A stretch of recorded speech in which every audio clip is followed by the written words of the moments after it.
আরেকজন এই মুহূর্তে রয়েছেন আমার সঙ্গে, স্বর্ণেন্দু চক্রবর্তী। স্বর্ণেন্দু তাকেও মিথ্যে মামলাতে অ্যারেস্ট করা হয়েছিল। স্বর্ণেন্দু এই মুহূর্তে রয়েছে। স্বর্ণেন্দু, মোটামুটি অশোকনগর, হাবড়া, কবরডাঙ্গা, গোবরডাঙ্গা, বাঁকুড়া, বীরভূম সব জায়গার হিরো এখন তোমরা। অশোকনগরের ছেলে এখন গোটা বাংলার হিরো সনাতনীদের কাছে। কি খবর?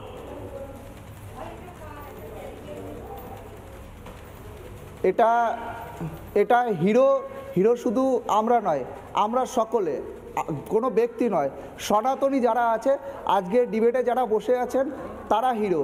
তারা আজকে দেখিয়ে দিয়েছে যে তাদের অ্যাডভোকেসি, তারা দেখিয়ে দিয়েছে যে একটি সনাতনীদেরকে বাঁচাতে গেলে পরে কিভাবে লড়তে হয়। আর সেই কারণে অসংখ্য আজকে সনাতনী জাতীয়তাবাদী যারা অ্যাডভোকেট এবং লয়ার ছিলেন এবং আমাদের বিরোধী দলনেতাও আমাদেরকে যেভাবে সহযোগিতা করেছেন, সকলকে অসংখ্য ধন্যবাদ। এবং সনাতনী যত সোশ্যাল মিডিয়া ইনফ্লুয়েন্সার যারা আছে সবাই মিলে বুঝিয়ে দিয়েছে যে মিথ্যা অপপ্রচার দিয়ে বাংলাকে রোখা যায় না এবং সনাতন ধর্মকে কুৎসা করা যায় না। আর তার বিরুদ্ধে লড়াই করার জন্য আজকে সকলে মিলে যে আশীর্বাদ দিয়েছে, এই আশীর্বাদের ফলস্বরূপ আজকে আমাদের এই জামিন।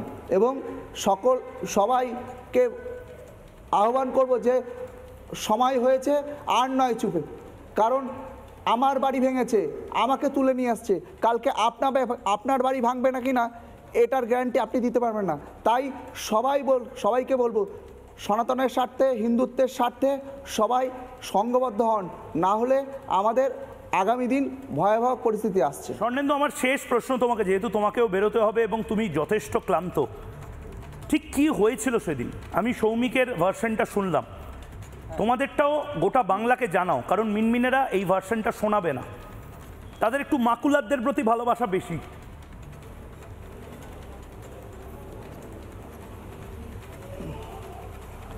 মাকুবাদদের প্রতি ভালোবাসা জানানোর জন্য আমি বলছি, সেই যে কার্যক্রম বা সেই যে প্রোগ্রাম, সেই প্রোগ্রামে আমি ছিলাম না।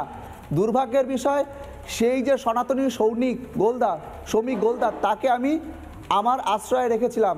আর সেই কারণে কেস দিয়ে আমার বাড়িতে গুন্ডামি কায়দায় তালিবানি শাসন দিয়ে আমার বাড়ি ভেঙেছে। একজন সিভিক কি করে রেড করতে পারে আমি সেটা জানতে চাই। একজন মাফিয়া সিভিক কি করে রেড করতে পারে? আজকে অশোকনগর থানার, আমি অশোকনগরবাসী, অশোকনগর থানার সকলকে বলছি যে আপনারা যেটা করেছেন সেটা সারা বাংলার মানুষ দেখেছে। আজকে এই একটা গেঞ্জি পরিয়ে একটা হাফ প্যান্ট পরিয়ে আমাকে পাঠিয়েছেন। আপনি জানেন এটা আপনি বাংলার কত মানুষকে অপবাদ দিয়েছেন, অন্যায় করেছেন, কারণ আপনারা দেখিয়েছেন যে মানুষের সাথে কি ব্যবহার করতে হয় আর কি করতে হয় না। আর সেই কারণে সনাতনী যারা আছে সকলে বুঝে গেছে। আর তাই আমি সকলের কাছে অনুরোধ করব যে আপনারা সংঘবদ্ধ হয়ে সনাতনের জন্য এগিয়ে আসুন। আমরা এই সৌভিকের মতন যত কার্যকর্তা থাকবে সকলকে শেল্টার দেবো, গর্বের সহিত বলছি। তার জন্য ওর জেল খাটার আগে আমি জেল খাটবো, আর সেই কারণে ওকে বের করার আগে আমি বেরিয়েছিলাম। সকলের কাছে অনুরোধ করছি আপনারাও একজন সনাতনীর জন্য আরেকজন সনাতনী এগিয়ে আসুন। স্বর্ণেন্দু, তুমি যথেষ্ট ক্লান্ত এবং তোমাকেও যেতে হবে, তুমি যাও, সাবধানে যাও। কিন্তু আমি তো বারবার বলছি, এখানে যারা বসে রয়েছে একটা প্যাটিস পার্টি দিতে হবে, সবাইকে একটা প্যাটিস পার্টি দিতে হবে, একটা সাত্ত্বিক প্যাটিস পার্টি।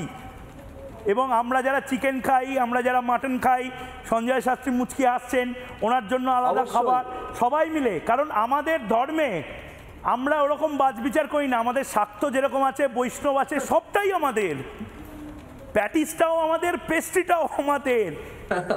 ভালো থাকো স্বর্ণেন্দু। নানা ধরনের কন্টেন্ট দেখার জন্য লাইক করুন, শেয়ার করুন আমাদের ফেসবুক পেজ, সাবস্ক্রাইব করুন আমাদের ইউটিউব চ্যানেল। পাশাপাশি অন্যান্য ব্রেকিং নিউজের জন্য অবশ্যই চোখ রাখুন রিপাবলিক বাংলায়।